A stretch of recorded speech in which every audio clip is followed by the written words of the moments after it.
Welcome back to सक्षम family. Video में बात करेंगे 853 सक्षम प्रैक्टिस सेट कंप्यूटर रीजनिंग का सॉल्यूशन। चीज़ें आसान हैं, चीज़ें टफ नहीं है। आपने कई बार पढ़ी होंगी चीज़ें, लेकिन जो बिल्कुल नए हैं उनको तो भी आसान चीज़ें भी बहुत टफ लगती होंगी। तो इसमें आज देखेंगे कि क्या चीज़ें इसमें हैं और चीज़ें समझिएगा कि आपको कौन सी चीज़ें पढ़नी होती, कौन सी चीज़ें छोड़नी होती हैं। वो टाइम टू टाइम आपको समझ में आती रहेंगी चीज़ें। तो आपको पढ़ना क्या है, देखिए जो आपको प्रैक्टिस सेट में दिया जाता है वेल एंड डन है। कुछ चीज़ें आपको कभी रिपीट भी होंगी क्योंकि रेगुलर होती रहती हैं चीज़ें। नया बच्चा जुड़ता है, पुराना जाता है, कुछ नए बच्चे आएंगे, तो ऐसे में कुछ चीज़ें रिपीट भी होती हैं, लेकिन पैटर्न यही रहने वाला है। ठीक, तो आपको क्या करना है, आपके पास कोई नोटबुक है, किसी भी टाइप की आपके पास कंप्यूटर की बुक है, परीक्षा मंथन हो सकती है आपके पास, लूसेंट अगर आप पढ़ रहे हैं तो उसमें रेगुलर पढ़ते रहिए, क्योंकि रीजनिंग और कंप्यूटर 15 मार्क्स का होता है और वही आपको सिलेक्शन भी दिलवाता है। ध्यान रखना, मेरिट में ऊपर भी करवाता है और जॉब से बाहर भी करवाता है। चलिए खैर स्टार्ट करेंगे फर्स्ट क्वेश्चन के साथ। 86 क्वेश्चन से क्वेश्चन है आपके पास, सीपीयू का भाग वही जो कंप्यूटर के अन्य सभी उपकरणों की गतिविधियों को समन्वित तथा नियंत्रित करता है। क्या बोला इसने, भैया अपने पास सीपीयू होता है, सेंट्रल प्रोसेसिंग यूनिट, उसका एक पार्ट होता है। वो पार्ट जो कंप्यूटर की जो और पार्ट्स हैं उनको कंट्रोल करने का काम करता है। वो कौन सी चीज़ होती है, तो देखो एक ये वाला जो पार्ट है ना भाई, इससे ना बहुत सारे क्वेश्चंस पूछे जाते हैं। चलिए खैर कौन से क्वेश्चन पूछे जाते हैं, मान लेता हूं कि मेरे पास यहाँ पे मैंने एक डायग्राम बनाता हूँ छोटा सा, सो दैट कि आपको थोड़ा सा समझ में आए। ये जो मिडिल वाला पार्ट है इसको बोला जाता है कंट्रोल यूनिट, इसको नाम देते हैं कंट्रोल यूनिट। इसके यहाँ पे और इसके यहाँ पे दो और चीज़, एक यहाँ पे होगा, एक आपके पास यहाँ पे होगा। यहाँ पे इसके पास हो सकती है मेमोरी, ठीक, ये मैं इसको पूरा नहीं लिख रहा हूँ, मेमोरी लिखा मैंने यहाँ पे। और यहाँ पे आपके पास हो गया ALU, जिसका नाम है अर्थमेटिक लॉजिक यूनिट। यहाँ से यहाँ पे हम देते हैं एक इनपुट और यहाँ पे मुझे मिलता है आउटपुट। देखिए समझते रहिएगा, बहुत ज़्यादा टफ नहीं है, चीज़ें आसान हैं। तो यहाँ पे क्या पूछा गया था यार, ऐसी कौन सी चीज़ें बोला जो सभी उपकरणों को कंट्रोल करने का काम करेगा या फिर एक कोऑर्डिनेशन का काम करता है। तो यहाँ पे ये जो काम करता है ना, ये कंट्रोल यूनिट करता है। कैसे करता है, इनपुट देंगे यहाँ पे कंट्रोल यूनिट के पास वो इनपुट जाएगा।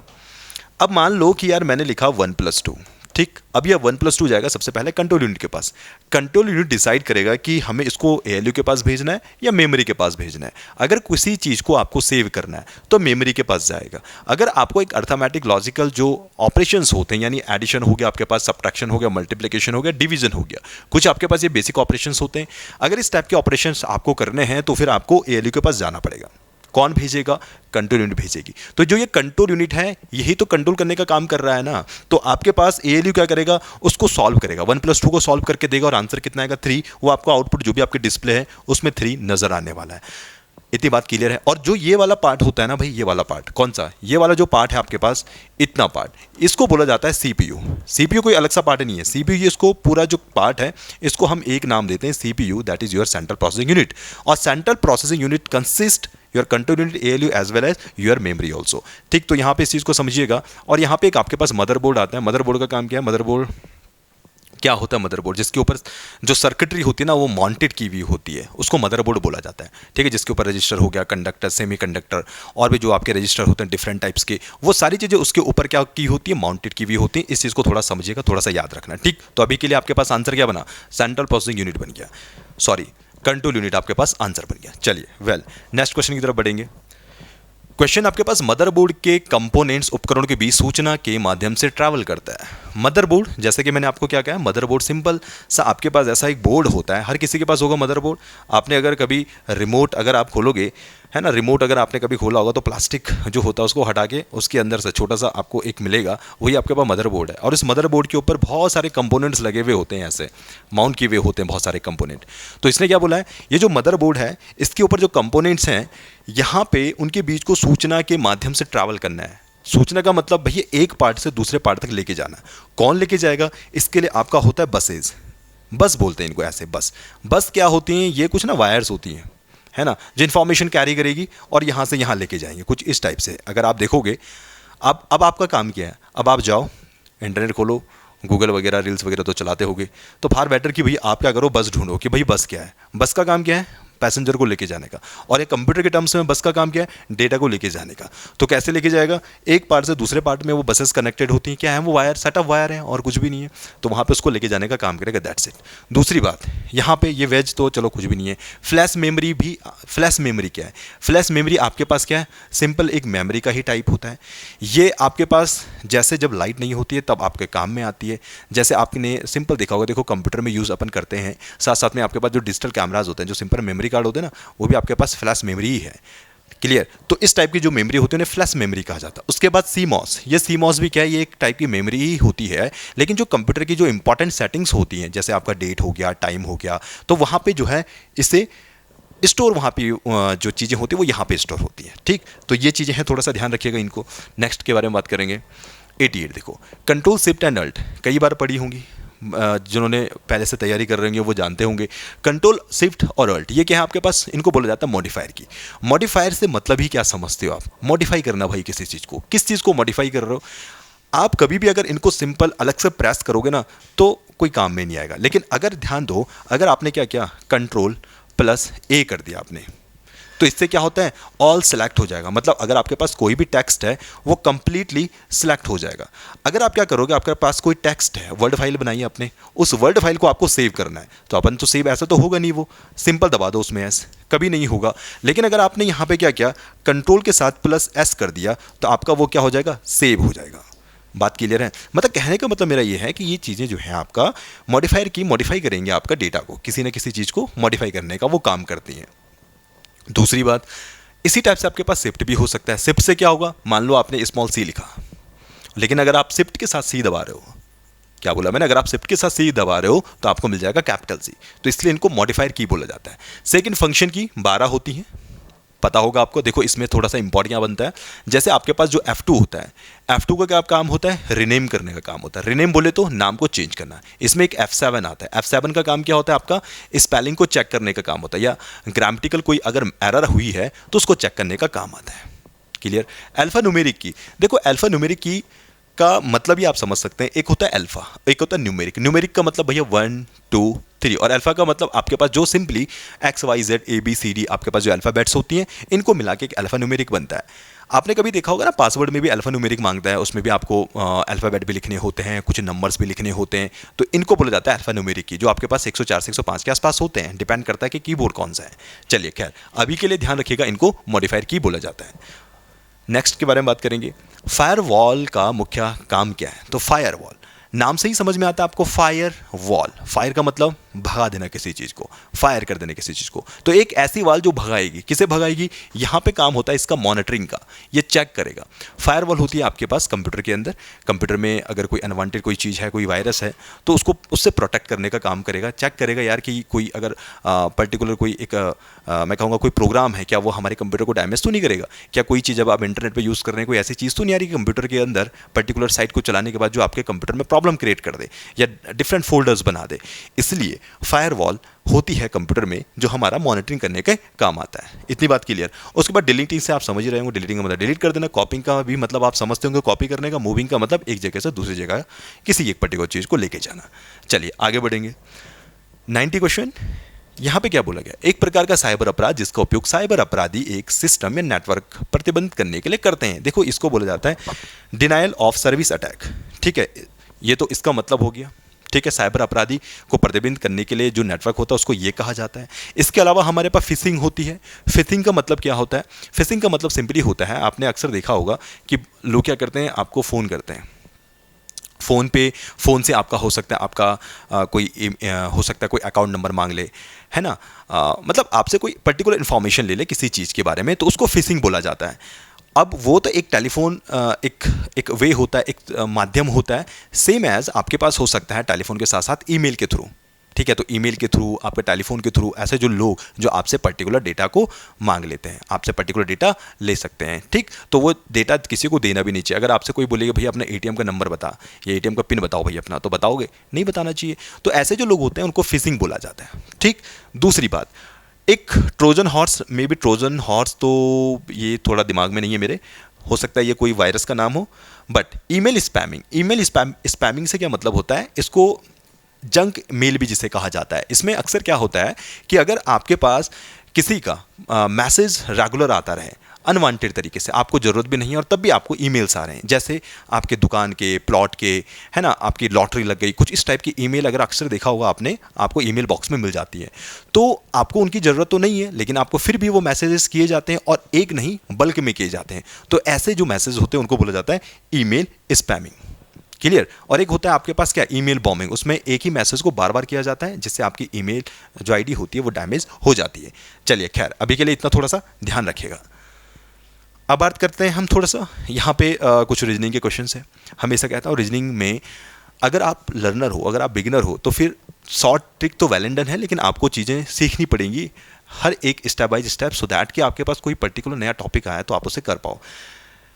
लेकिन मान लो कि अगर ये 91 क्वेश्चन है, चलो आज कोशिश करता हूँ यार कि मैं ना एक शॉर्टकट तरीके से करने की, ठीक, ताकि हो सकता है आपको समझ में आए, हो सकता है आपको समझ में ना आए, बट वेल कोई बात नहीं, आगे भी बने रहेंगे तो आगे भी हम इसको कोशिश करेंगे। हालांकि हो सकता है कि इससे पहले भी इसको डिफरेंट वे से कराया गया हो। जैसे जब भी ऐसे क्वेश्चंस आते हैं तो कुछ हम इस टाइप के वेन डायग्राम बनाते हैं। जैसे यहाँ पे क्या है, 26 छात्र हैं कक्षा में, 14 छात्रों के पास बिल्ली है, 10 छात्र के पास क्या है, कुत्ते हैं, और 5 छात्रों के पास यहाँ पे तोते हैं। तो यहाँ पे नंबर्स 3 नंबर्स हैं, एक बिल्ली वाला है, एक कुत्ता वाला है, एक तोते वाला है। तो हम अक्सर इसके लिए ऐसा कुछ डायग्राम बनाते, कैसे, ये बना दिया, कुछ ये बना दिया, कुछ ये बना दिया।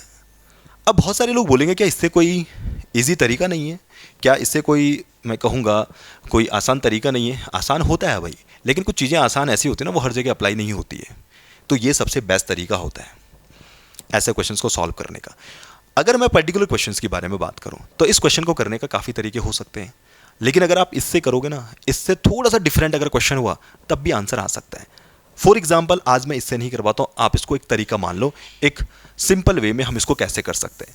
सिंपल वे इसका ऐसा है कि भाई हमारे पास टोटल स्टूडेंट कितने हैं, 26 हैं, तो 26 लिख लो ऐसे। फिर हमारे पास कितने हैं, इन 26 में हमारे पास 14 छात्र ऐसे हैं, कितने हैं, 14 ऐसे हैं जिनके पास क्या है, बिल्लियां हैं। ये बात समझ रहे हो आप, लिखा हुआ यहाँ पे।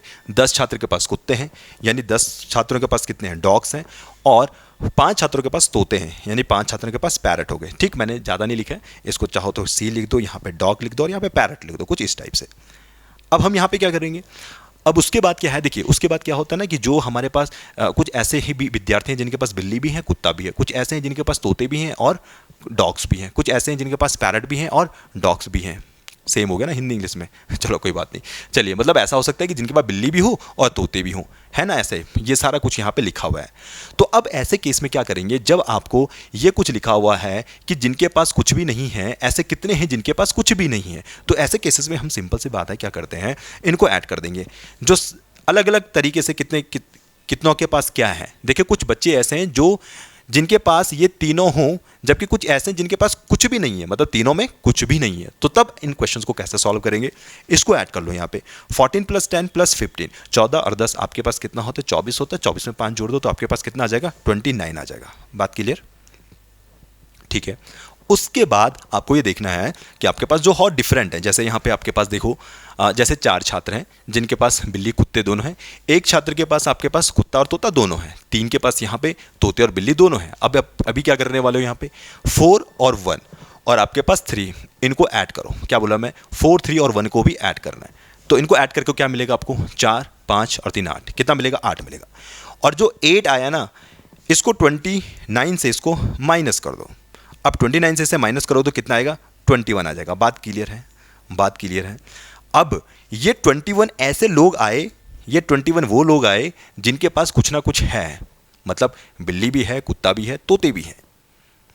तो हमें बताना था कि ऐसे कितने जिनके पास कुछ भी नहीं है। तो भाई जो टोटल है मेरे पास 26 टोटल थे ना, इन 26 में से 21 को माइनस कर दो, और 26 से 21 माइनस करोगे तो आपको मिलेगा यहाँ पे 5, तो 5 यहाँ पे आंसर आ जाता है। ठीक है, चलिए आगे बढ़ते हैं। और अभी भी मैं कह रहा हूँ ये तरीका ऐसे इतना अच्छा नहीं है, लेकिन मैंने अभी करवा दिया है क्योंकि आंसर आ रहा है, लेकिन हर बार ऐसे नहीं होता है, इसलिए बेहतर है आप उसी वाले मेथड से किया करें या सीख लें। चलिए खैर आगे बढ़ते हैं फिलहाल के लिए। आगे आपके पास है एक पंक्ति, ए का स्थान शुरू है 18वां। अब एक पंक्ति बना लो कुछ। अब ये पंक्ति है ना, तो पंक्ति अपन इसको ऐसे बनाएंगे, ये पंक्ति होगी ऐसे। ए का स्थान बोल रहा है स्टार्टिंग से, भाई कौन सा है आपके पास, ए का स्थान हो गया 18वां। ये कौन सा है, यहाँ पे ए बैठा हुआ है कहीं। उसके बाद जबकि बी का स्थान अंश से 16वां है, यानी अंश से हम बना देते हैं कहीं से, ये कुछ ऐसे, भाई ऐसा बना लेते हैं, ये यहाँ पे 16वां स्थान हो गया। ये किसका स्थान है यहाँ पे, ये बोला इसने बी का स्थान बोला है, तो यहाँ पे बी बना सकते हैं, आसान है। उसके बाद इसने क्या बोला है, सी बी है, सी का स्थान शुरू से 25वां है, तो सी का शुरू से स्थान हम बना लेते हैं 25वां, कुछ ऐसे बना लेते हैं, यहाँ आगे से बना लेते हैं, 25वां बनाना है, तो भाई हमने यहाँ पे बना दिया 25वां स्थान। किसका है ये आपका हो गया सी का स्थान। चलिए वेल, अब क्वेश्चन क्या बोल रहा है, क्वेश्चन समझिएगा। क्वेश्चन क्या बोल रहा है, सी का जो स्थान है वो 25वां हो और वह ए और बी के बीच में हो। वो कहाँ पे बैठा हुआ, ए और बी के बीच में बैठा हुआ है। तो अब समझना 18 से लेकर 25 तक वो ए और बी के बीच में बैठा है ना। 18 से लेकर 25 तक कितने हुए, 1 2 3 4 5 19 20 21 22 23 24 और 25, यानी 18 से लेकर 25 इनके बीच में कितने लोग बैठे हुए हैं, यहां पे बैठे हुए हैं आपके पास 6 लोग। समझ में आई बात, इन दोनों के बीच में 6 लोग बैठे हुए हैं और इन्होंने क्या बोला है कि वो ए और बी के ठीक बीच में है। इसका मतलब जब 6 यहां पे हैं तो ऑब्वियस सी बात है 6 लोग यहां पे भी होंगे। इतनी बात सभी को क्लियर है, उन दोनों के ठीक बीच में है, तो भाई 6 25 से पीछे होंगे तो भैया 6 25 के बाद भी तो होंगे। ये समझ में आ रही है आपको बात, तो इस टाइप से आपको ये मिला यहां पे।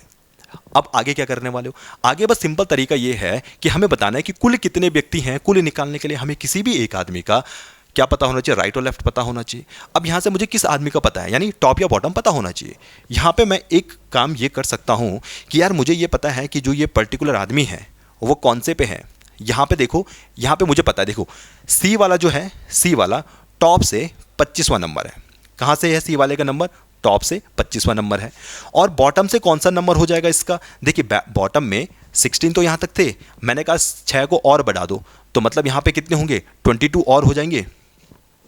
समझ में आई बात, 22 और हो जाएंगे, तो यानी वो कितना हो जाएगा आपके पास, 16 और 6 22, और एक और ऐड कर लो उसमें 25 करने के लिए। अरे मेरी बात सबको समझ में आ रही है मैं क्या बोल रहा हूँ। देखो फिर ऐसे ही ना ये जो वीडियोज़ है ना वो लेंदी हो जाती हैं। देखो 16 के बाद 6 और बना दो यहाँ पे, देखो 17 1 2 3 4 5 और एक 6, तो 25वां कौन सी पोजीशन पे आएगा, नीचे से, ये 25वां नीचे से आएगा। 17 18 19 20 21 22 23, मतलब नीचे से इसकी पोजीशन कौन सी हो गई, 23rd पोजीशन हो गई इसकी। इतनी बात क्लियर है अगर मैं गलत नहीं हूं तो अब आपके पास यहां पे, अब आपके पास यहां पे कितना हो जाएगा, देखिए सी का टॉप से तो आपका 25th हो गया और बॉटम से आपके पास कितना हो गया, 23 हो गया। अब हम क्या करते हैं टोटल निकालने के लिए, टोटल जब भी निकालते हैं हम करेंगे भैया top plus bottom, bottom minus 1। Top से अपन के पास कितना है भाई 25, बॉटम से कितना है भाई 23, और इसको कर दो माइनस 25 और 29 कितना होता है 48, 48 माइनस 1 कितना आएगा आपके पास 47, तो 47 जो है आपके पास आंसर हो जाता है। उम्मीद करता हूँ ये बात आपको समझ में आई होगी, बाकी प्रैक्टिस करते रहिएगा। चलिए नेक्स्ट क्वेश्चन के बारे में बात करते हैं। अब यहाँ पे थोड़ा सा ये चित्र वाला क्वेश्चन है, अब इसको करने के भी कई तरीके हो सकते हैं। जो तरीका आपको पसंद है आप उस तरीके से करते रहिए, जो तरीका मुझे पसंद है मैं आपको तरीके से बता देता हूँ। देखो सबसे पहले इसने क्या बोला कि किसी चित्र में एक स्त्री को इंगित करते हुए एक आदमी ने कहा, आदमी क्या कह रहा है कि इसकी माँ, किसकी माँ, किसके बारे में बात हो रही है, ये बात हो रही है स्त्री के बारे में। तो मतलब ये एक स्त्री है, तो मान लेता हूँ ये कोई स्त्री है। वो इसने क्या बोला, जो ये स्त्री है, स्त्री को मैं बनाता हूँ गोला, ये वुमन है तो उसको गोला बना दिया कि इसकी माँ, किसकी, इस स्त्री की माँ। स्त्री की माँ भाई ऊपर है तो इसको ऊपर बना दो, ये स्त्री की माँ हो गई।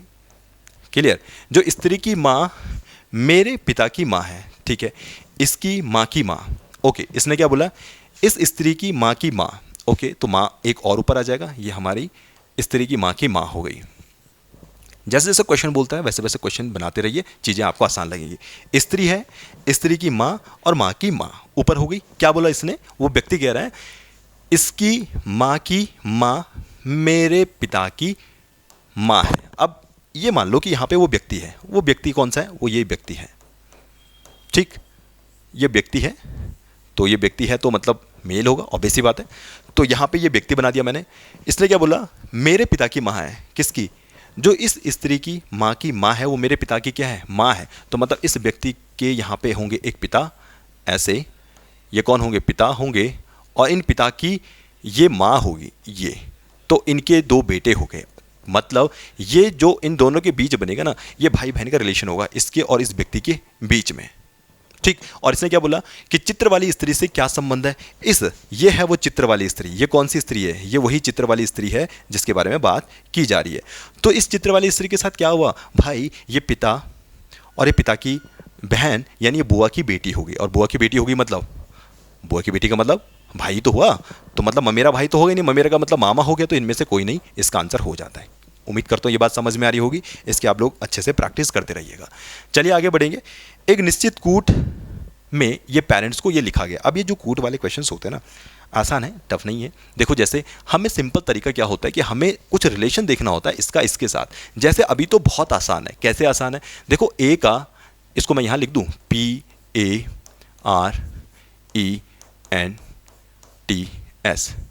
ये हो गया पेरेंट्स। ठीक। अब यहाँ पे पेरेंट्स को क्या लिखा मैंने, RCTGPV अब इनका इनके साथ रिलेशन अगर आप देखोगे ना, P से R में आ जाओ भाई +2 करना पड़ रहा है, A से C में आ जाओ भाई +2 करना पड़ रहा है, R से T में आ जाओ +2 करना पड़ रहा है, E से G में आ जाओ +2 करना पड़ रहा है। यानी जो भी आपके पास ये नंबर दिख रहे हैं आपको, उसमें 2-2 आगे बढ़ा दो अल्फ़ाबेट। आसान। तो ये आगे बढ़ चुका है। अब इसको क्या लिखेंगे भाई, C में 2 आगे बढ़ा दो तो C के बाद क्या आता है, E आता है, +2 करो ना। H के बाद क्या आएगा भाई, यहाँ पे J आ जाएगा। तो EJ कहीं आंसर है, EJ यहाँ पे आंसर नहीं है। इसका मतलब ऑप्शन ही गड़बड़ है।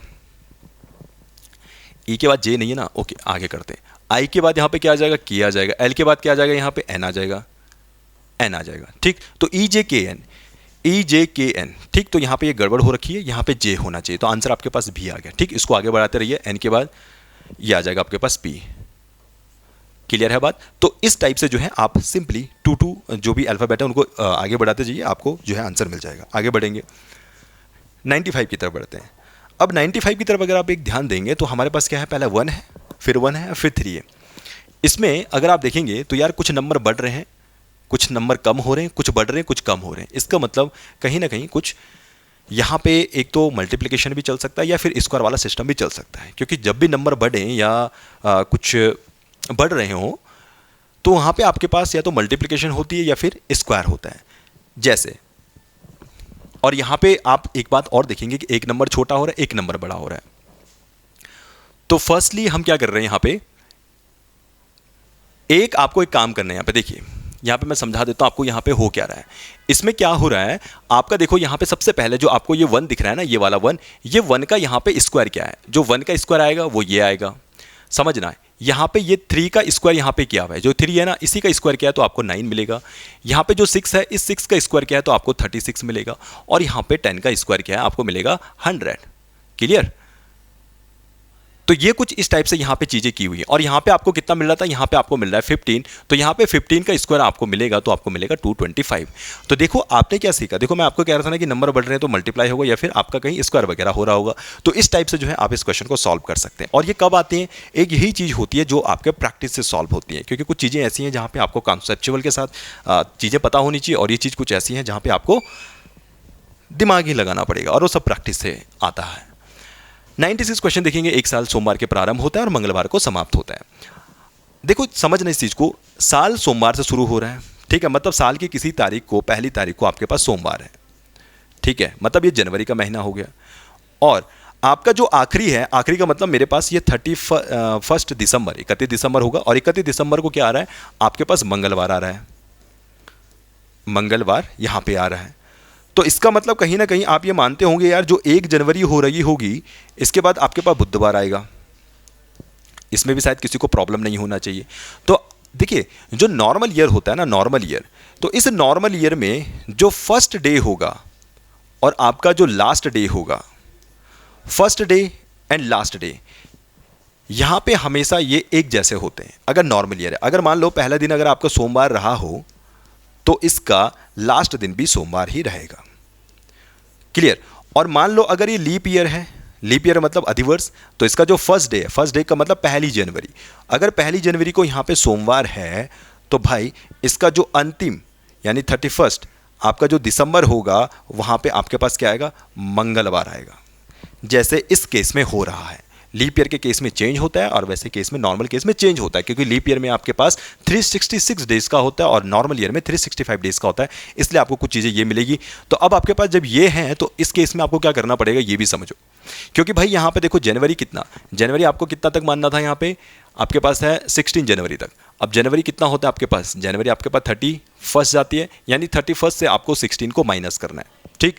और आप 16 माइनस करोगे तो आपको कितना मिलेगा यहाँ पे 15, पहली बात। उसके बाद फरवरी में आ जाएंगे, फरवरी आपके पास क्या होता है अधिवर्ष, क्योंकि अभी हमने निकाला है ना, ये अधिवर्ष होगा, सिंपल सी बात है, यानी लीप ईयर है, लीप ईयर का मतलब आपको फरवरी जाएगी पूरी 29वीं, तो इसमें 29 भी ऐड कर दो। और फिर आपको 15 मार्च तक जाना है, तो मतलब मार्च में केवल आप 15 ऐड करना है, इसमें मार्च में केवल 15 ऐड करना, इसको टोटल कर दो। अब टोटल कितना आएगा, 5 और 5 10 और 9 19, 2 और 1 3 और 1 4 और 1 5, यानी 59। तो मतलब यहाँ पे आपके पास डेज कितने होंगे, यहाँ पे 59 होंगे। क्लियर है बात, उम्मीद करता हूँ आपको ये बात समझ में आई होगी। कुछ इस टाइप से आप इसे सॉल्व कर सकते हैं। चलिए 97 क्वेश्चन, 3 वर्ष पूर्व 2 भाइयों की उम्र में 2 वर्ष का अंतर था, उनकी वर्तमान आयु का योग 10 वर्ष में दुगना होगा। इस टाइप के जो क्वेश्चंस हैं वो या तो कन्वेंशनल तरीके से होते हैं, या कन्वेंशनल तरीका ना भी अपनाओ तो ट्रिक से भी होते हैं। मान लेते हैं यार, देखो अब मैं इसको थोड़ा सा आपको सॉल्व करवा देता हूँ, फिर नहीं तो फिर कमेंट बॉक्स में लिखते रहोगे। मान लो कि जो प्रेजेंट एज की बात मैं करता हूँ, मान लो देखो एक उसका छोटा भाई है, एक बड़ा भाई है। छोटे भाई की एज में मान लेता हूँ x साल, छोटा भाई कितने का है, x ईयर का है। तो यहाँ पे बोला बड़ा भाई है, तो बड़ा भाई कितने का साल का होगा, भाई 2 साल का अंतर बता रहा है ना। अगर छोटा x का है तो बड़ा कितने का हो जाएगा आपके पास, ये हो जाएगा x+2। बहुत सिंपल है, ठीक। मान लो यार कि अगर कोई छोटा भाई 5 साल का है तो बड़ा भाई 7 साल का होगा। अब हमेशा आने वाले 10 साल बाद भी क्या उनके सालों में इतना ही अंतर रहेगा या नहीं रहेगा, ऐसा तो नहीं है कि कम हो जाएगा, नहीं होगा ना। मान लो अगर आप 20 साल के हो और आपका भाई 25 साल का है, तो आने वाले 5 साल में भाई 30 का हो जाएगा और आप 25 के हो जाओगे। तो डिफरेंस कितना, डिफरेंस हमेशा 5 का 5 ही रहने वाला है। तो यहाँ पे भी कुछ ऐसे ही होगा। क्लियर। अब देखो मैंने ये कहा प्रेजेंट, अब इसने कहा 3 वर्ष पहले। 3 वर्ष पहले का मतलब ये 3 वर्ष पहले की कंडीशन क्या होगी, 3 वर्ष पहले जो x साल का रहा होगा, 3 वर्ष पहले वो x-3 साल का रहा होगा। और इस 3 साल पहले ये कितना रहा होगा, x+2-3। देखो ध्यान रखना, x+2-3 मतलब कितने का रहा होगा, वो x-1 का रहा होगा। इतनी बात सभी को क्लियर होनी चाहिए। अब दूसरा बात इसने क्या बोला कि यार उनकी वर्तमान आयु का योग, इनकी वर्तमान आयु का योग 10 वर्ष में दुगना होगा। अब देखो यहाँ पे ये प्रेजेंट था, 10 साल बाद की कंडीशन क्या होगी, देखो 10 साल बाद ये x कितने का साल का हो जाएगा, ये x+10 का हो जाएगा। और 10 साल बाद ये कितना हो जाएगा, x+2+10, यानी आपके पास आ जाएगा x+12। ये इतना हो जाएगा। इतनी बात भी शायद क्लियर हो रही होगी। इसके बाद हम क्या करेंगे, इसने क्या बोला, देखो लाइन यही है, शायद बहुतों को ये वाली लाइन समझ नहीं आएगी कि उनकी जो वर्तमान आयु है उनका योग 10 वर्ष में दुगना हो जाएगा। यानी इनकी जो वर्तमान आयु कितनी है, ये इनका योग निकालो। इसका योग क्या आएगा, इनको ऐड करना है, x+x+2 यानी ये आएगा 2x+2। ठीक, ये इनकी आई वर्तमान उम्र। इस वर्तमान उम्र का आपको निकालना है दुगना, इसका दुगना करना है आपको। तो इसका दुगना कर दो। और दुगना किसके करना है, ये दुगना करना है आपको उनकी 10 वर्ष की आयु के। 10 वर्ष की आयु ये आई थी, तो इसको सभी को ऐड कर दो, x+10 + x+12। ये 10 साल की उम्र थी, ये किसके इक्वल आ जाएगा, इसके इक्वल आ जाएगा, यानी 4x + 4। अब इनको थोड़ा सा आपको आगे पीछे करना है, जो आता है हम इसको यहाँ पे 2x करेंगे, 2x उधर चला जाएगा तो कितना आ जाएगा आपके पास, 12 और 10 22 हो जाएगा। इधर ले आओ, इसको -4 हो जाएगा, इधर जाके ये 4x - 2x हो जाएगा। क्लियर। यहाँ पे आपके पास कितना हो जाना चाहिए, ये 18 आ जाएगा। यहाँ पे 4x - 2x कितना हो जाएगा, 2x हो जाएगा। और यहाँ पे जो x की वैल्यू आएगी भाई वो कितना आ जाएगा, 18/2, और आपके पास आ जाएगा 9। यानी x की वैल्यू कितनी आई, 9 आ गई। ठीक। और 9 किसकी वैल्यू थी, ये x था, ये कौन था, ये छोटा भैया था, ये छोटू भाई था। और बड़ा कितना हो जाएगा, x+2, यानी 9 में इसको पुट कर देना तो 9 + 2 11 हो जाएगा। यानी इसका आंसर कितना आना चाहिए, 11 आना चाहिए। बात क्लियर। तो ये है कन्वेंशनल तरीका। इसके और अलावा भी आप और तरीके अपना सकते हैं, लेकिन क्या है, ये थोड़ा सा ना टिपिकल हो जाता है। तो इससे बहुत अच्छा तरीका ये है कि यार इसका ऐसे कर लो ना, मान लो ऑप्शन पुटिंग से कर लेते हैं। माना अगर इसको मान लो कि अगर आपकी 6 हो, इसका आंसर 97 चल रहा है। शायद वीडियो लेंथी हो गया होगा। वीडियो अगर अच्छी लगती है आपको तो यार लाइक वगैरह कर दिया करो, कमेंट वगैरह कर दिया करो, है ना, ताकि हमें भी थोड़ा लगे कि एटलीस्ट कोई तो ये वीडियो देख रहा है। नहीं तो पता ही नहीं चलता देख भी रहा है कि नहीं देख रहा है, नहीं तो फिर फालतू की मेहनत लगती है ये सारी। उससे अच्छा क्लास में ही फिर आपको सॉल्यूशन करवा दिया जाएगा, जैसा भी चलता है। चलो खैर, अब यहाँ पे ध्यान देना, मैं क्या कह रहा हूँ कि भाई क्या करना है इसका, क्या इसको वैसे ही करें जैसे किया, या कुछ और तरीके से किया जा सकता है। मान लो कि यार अगर इसकी प्रेजेंट एज 6 हो, किसकी, बड़े भाई की। सोचना ये बिग ब्रदर हो गया, ये स्मॉल ब्रदर हो गया। अगर बड़े भाई की अगर उम्र 6 साल है, क्या बोला मैंने, ये वर्तमान उम्र है, प्रेजेंट एज अगर 6 साल है, तो 2 साल का डिफरेंस है, तो छोटा भाई कितने का होगा, 4 साल का होगा, सीधी सी बात है। छोटा भाई कितने का साल का होगा, 4 साल का होगा। ठीक, अब देखो उनकी वर्तमान आयु का योग, इनका वर्तमान आयु का योग कितना होगा यहाँ पे, 10 साल। वर्तमान आयु का 10 वर्ष में, इनका 10 वर्ष बाद इनकी उम्र क्या होगी, देखो 10 साल बाद इस कितने का साल का हो जाएगा, छोटा भाई 14 साल का हो जाएगा, और बड़ा भाई कितने का हो जाएगा, 16 साल का हो जाएगा। तो 10 वर्ष में दुगना होगा क्या, उनकी जो वर्तमान आयु है इसका दुगना करो बोला, इनका दुगना कितना आ जाएगा, 10 टू जा कितना हो जाएगा, 20, और इसका कितना हो जाएगा सम, दोनों को ऐड करके ये कितना आ जाएगा आपके पास, 30। तो इतना हो जाएगा। तो क्या ये और ये इक्वल आ रहा है, नहीं आ रहा है, इसका मतलब ये आंसर नहीं है। बात समझ में आई क्या बोला यार, जो उनकी वर्तमान एज है ना, प्रेजेंट एज है ना, उसका दुगना करो। तो प्रेजेंट एज को मैंने सम किया, उसका दुगना किया, और बोला जो ये दुगना है ना वो कितना है, वो आपका आ जाएगा बोला 10 ईयर्स, जो बाद की जो उम्र है उसके सम के, ये नहीं आ रहा है। अब दूसरा हम क्या करेंगे, देखो दूसरा हम इसको ऐसे भी कर सकते थे। अब दूसरा क्या करना है, दूसरा सिंपल यही, मान ले कि अगर अपन 11, मैंने इसका आंसर निकाला भी है ऐसा, मान लो बड़ा भाई 11 साल का है, तो छोटा कितने साल का होगा, 9 साल का होगा। इन दोनों का सम उसका दुगना, इन दोनों का सम 11 9 हो गया 20, और 20 का दुगना कितना हो गया, 40 हो गया। ठीक, 10 साल बाद की कंडीशन क्या होगी, 10 साल बाद जो 9 साल का भाई 10 साल बाद वो 19 का हो जाएगा, और 10 साल बाद ये कितने का हो जाएगा आपके पास, 21 का हो जाएगा। ठीक, इन दोनों का सम कितना आ रहा है, क्या इन दोनों का सम 40 नहीं आ रहा है, ये क्या दोनों इक्वल नहीं आ रहे, इसका मतलब आपके पास 11 आंसर हो जाएगा। बहुत टाइम दे दिया है मैंने इस क्वेश्चन में, ठीक है। चलो खैर, अब इस क्वेश्चन के बारे में बात करते हैं। ट्रिक से करवाऊं या नॉर्मल करवाऊं मुझे नहीं मालूम, पर मैं ट्रिक से ही करवाऊंगा। ट्रिक से कहने का मतलब, मोहन का चेहरा पूर्व दिशा की ओर है, तो इसमें लिख दो पूर्व, पहली बात। ठीक है, इसको ऐसे लिखना होता है। जब ऐसे क्वेश्चन आते हैं ना जहाँ पे डिस्टेंस नहीं पूछिए, केवल आपको क्या पूछा है, देखो यहाँ पे केवल दिशा पूछी है, इसलिए मैंने चेक भी नहीं किया क्योंकि इसमें केवल दिशा पूछी है।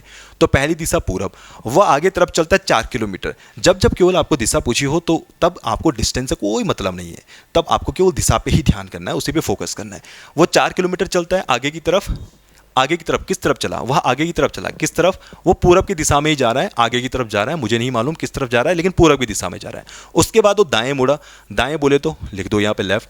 फिर वो 3 किलोमीटर चलता है और वो दोबारा अपने दाईं ओर मुड़ता है, यानी फिर से लेफ्ट मुड़ा ऐसे, और 4 किलोमीटर चलता है। इसके बाद वो वापस मुड़ता है। वापस मतलब जिस डायरेक्शन में जा रहा था उसी डायरेक्शन में। कहने का मतलब देखो, जब भी ऐसी कंडीशन होती ना, 2 लेफ्ट के हमेशा राइट बना दो, पहली बात।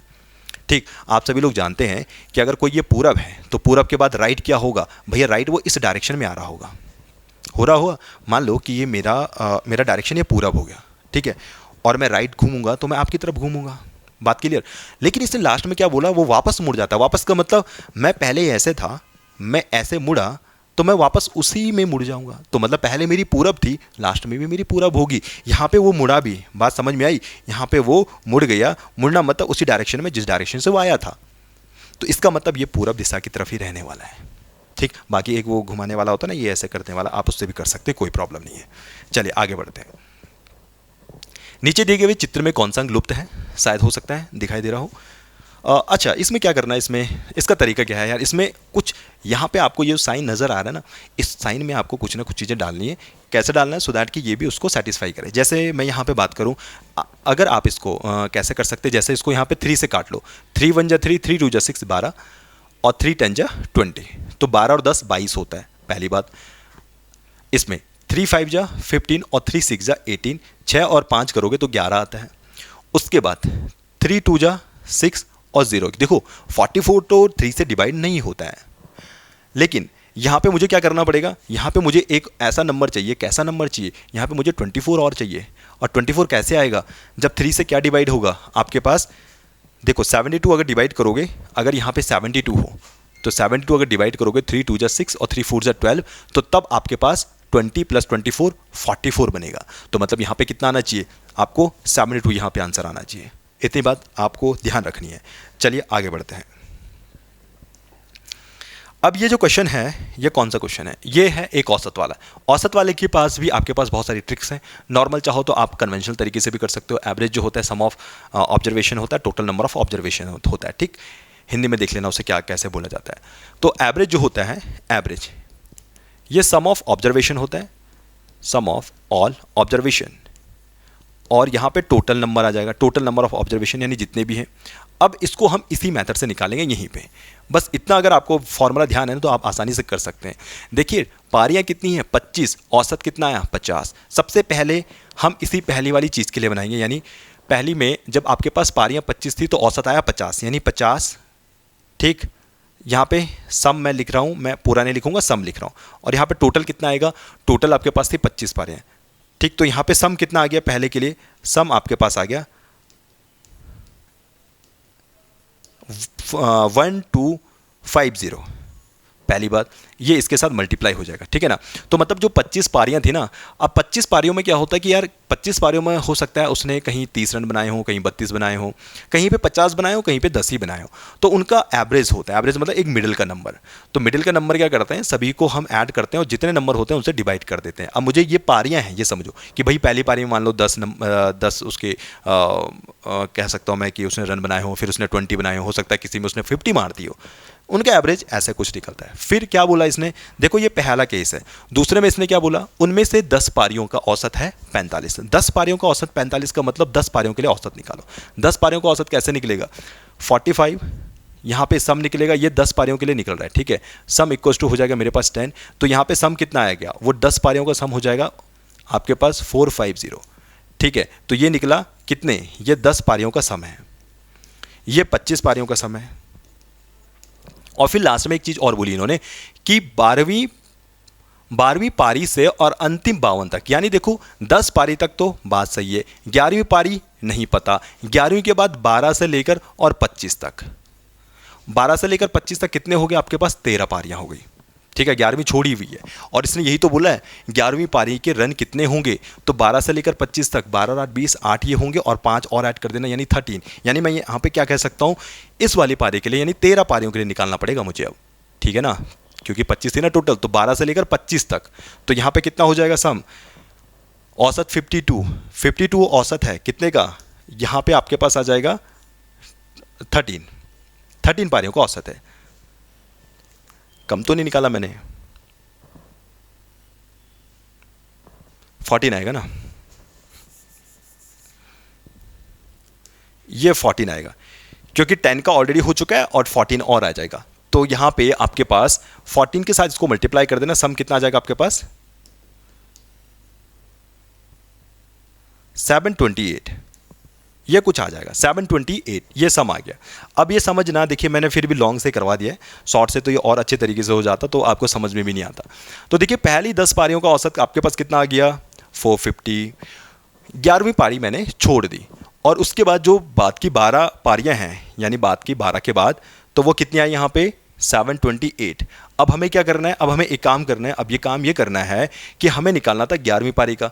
11वीं पारी में उसने रन कितने बनाए होंगे, देखो भाई इन दोनों को हम करेंगे सम, इन दोनों का सम मतलब 10 पारी ये वाली होगी और 14 ये वाली होगी। इन सभी को ऐड करके मेरे पास कितना आएगा, देखो ऐड करने के बाद मेरे को मिलेगा 8 मिलेगा और यहाँ पे 7 और 11, ये आएगा 1178। यानी जो 24 पारियां थी उनमें उसके टोटल रन कितने हो गए 1178, ठीक। और इसके बाद आपके पास फाइनली एक और है, जो टोटल थी 25 पारे में उसने बनाए थे 1250, इस टोटल में से इसे माइनस कर दो, ठीक है। किस में से, 1250 में से इसे माइनस कर दो आप, तो यहाँ पे कितना आ जाएगा 2 आ जाएगा, 7 हो जाएगा और हो गया फिर जस्ट। तो उसका मतलब इस वाली पारी में उसका 72 रन रहे होंगे, ठीक। अब इतना सब कुछ मैंने लिखा यार, अगर आपको ये एवरेज आता ना तो आपको लिखने की जरूरत नहीं थी, आप सिंपली इतना करना था आपको, ये 4 नंबर लिखने थे, 450 आपको 721, इन दोनों को आपको ऐड करना था, यहीं पे आपको मिल जाता है, यहाँ पे जो भी मैंने निकाला अभी 1178, और एक आपको ये लिखना था यहाँ पे 1250, इससे इसे माइनस करते आपको 72 आंसर मिल जाता, बस बहुत आसान था, ठीक। तो उम्मीद करता हूँ आपको ये चीज़ आपको समझ में आई होगी, कुछ ना कुछ जरूर इन वीडियो से आपको सीखने को मिल रहा होगा। तो आज के इस वीडियो में इतना ही, मिलेंगे हम एक और नई सॉल्यूशन वीडियो के साथ।